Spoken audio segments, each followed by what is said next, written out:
मंत्रीगण उपराज्यपाल जी के पाठशाला में थे।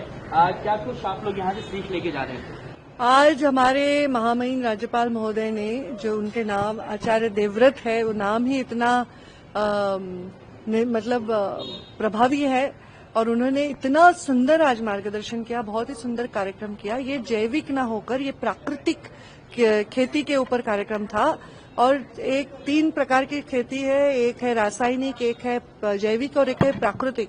और प्राकृतिक खेती की आवश्यकता आज हमारे पूरी सृष्टि को है, पूरी दुनिया को है और उसके बारे में उन्होंने साइंटिफिकली बहुत अच्छे मुद्दे रखे और बहुत ही सरल उपाय इसमें दिए हैं। और ये एक मिशन उन्होंने प्रधानमंत्री नरेंद्र मोदी जी के सूचना पर लिया है और पूरे देश में प्राकृतिक खेती के बारे में प्रचार प्रसार और जागरण करना और लोगों को उसके साथ जोड़ना, ये कार्यक्रम उन्होंने लिया है और बहुत सुंदर उन्होंने आज मार्गदर्शन किया।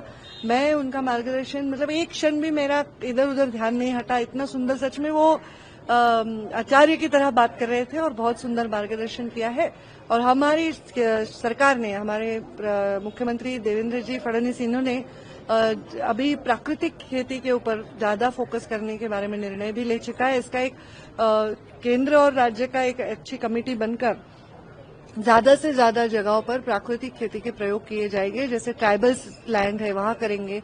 धीरे धीरे एक एक जिले को हाथ में लेकर इसको प्राकृतिक खेती की तरफ ले जाएंगे, जिससे हमें एक अच्छा प्राकृतिक व्यवस्थापन भी मिलेगा और उसके साथ हम लोग अनाज खा रहे हैं, जो सब्जियां खा रहे हैं, जो भी चीज हम उगा रहे हैं, वो कोई भी रोग से मुक्त होंगी। जैसे हम देख रहे हैं आज कैंसर बहुत बढ़ता जा रहा है और इन सब चीजों के ऊपर उपाय यही है कि हम जो प्रकृति का जो व्यवस्थापन है, जो हमारे वजह से बिगड़ा हुआ है, उसको सुधारा जाए। जिस तरीके से हम देख लीजिए पलटन में जो घटना हुई है, डॉक्टर ने सुसाइड कर लिया है, कैसे देखते हैं पूरी घटना? एक बार ये खत्म करो, आप लगा है सवाल दूसरा कि राज्य सरकार ने फिशरी को जो है वो कृषि का दर्जा दिया और इस वक्त जो खबर आ रही है कि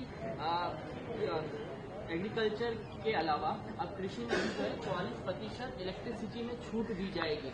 मैं खुद पशु संवर्धन मंत्री हूँ और फिशरी भी हमारे अंदर ही आता है और फिशरी नहीं तो पूरे पशु संवर्धन को हमने दर्जा दिया है कृषि का। और महाराष्ट्र ये पहला राज्य है पूरे देश में जिन्होंने ये काम किया है। दूसरे राज्य के मंत्री हमसे ये सारे प्रस्ताव स्टडी के लिए मंगा रहे हैं। इससे जो लाभ मिलेगा, जो पशु संवर्धन करते हैं उनको, जो मत्स्य संवर्धन करते हैं, जो दुग्ध विकास में काम कर रहे हैं, इन लोगों को जो लाभ मिलेगा, जो किसान हैं उनको वही लाभ मिलेगा जो एक कृषि के विभाग में लाभ मिलता है। जैसे आपको सब्सिडी मिलेगी अगर आप सोलार पे पोल्ट्री फार्म वगैरह कर रहे हैं, आपके कर्जे पर भी सब्सिडी मिलेगी और आपको इंश्योरेंस मिलेगा। तो ये बहुत अच्छे लाभ इसमें होंगे, जिससे पशु संवर्धन को हम बढ़ावा दे सकते हैं। और हमारी जो उपजत है, जैसे हम अंडा जो है, हमें चाहिए 3 करोड़ अंडे, पर हम 1 करोड़ ही उपजत है हमारी, तो उसको हम बढ़ाएंगे और लोगों को ज्यादा से ज्यादा ग्रामीण उद्योजक बनाने में हमारा प्रयास रहेगा। 44% जो है वो डिडक्शन किया गया है इलेक्ट्रिसिटी बिल में, ये कितनी बड़ी राहत है? बहुत बड़ी राहत है। अगर ग्रामीण विभाग को हमें स्वयं पूर्ण बनाना है तो ग्रामीण उद्योगों को चालना देनी चाहिए और ये ग्रामीण उद्योग ही है। फिशरी है, पोल्ट्री है, गोट्री है, वराह पालन जैसा काम लोग करते हैं, गोपालन का काम करते हैं। अगर इनको हम ताकत देंगे तो एक ग्रामीण विभाग में कोई ग्रेजुएट पढ़ा लिखा जीन्स टी शर्ट पहनने वाला भी व्यक्ति वहीं काम करके उद्योजक बन सकता है। ये हमारा, तो ये जो सारा जो हमारा एक व्यवस्थापन है, जो हमारी शहर और ग्रामीण का जो हमारा इम्बैलेंस है, वो भी हमें इसमें काम हम कर सकेंगे कि वो भी हम उससे दुरुस्त करें। सातारा का सवाल अभी इन्होंने पूछा।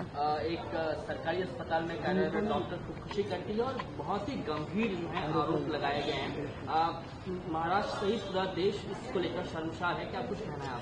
मैं पूरी तरह उस बात को नहीं देख पाई, पर जो मैंने न्यूज देखी, मैं इस कार्यक्रम में ही थी और हमारे मोबाइल हम नहीं यूज कर रहे थे, पर जो भी मैंने सुबह उठकर पहले न्यूज देखी वो बहुत व्यथित करने वाली थी। मुझे पूरा विश्वास है हमारे मुख्यमंत्री, जो कि गृह मंत्री भी है, और इसमें पूरी तरह से ध्यान देकर इस जो डॉक्टर लड़की है शायद उन्होंने आत्महत्या की है और उसकी वजह उन्होंने अपने हाथ पर लिखी है, जो मैंने न्यूज में पढ़ा।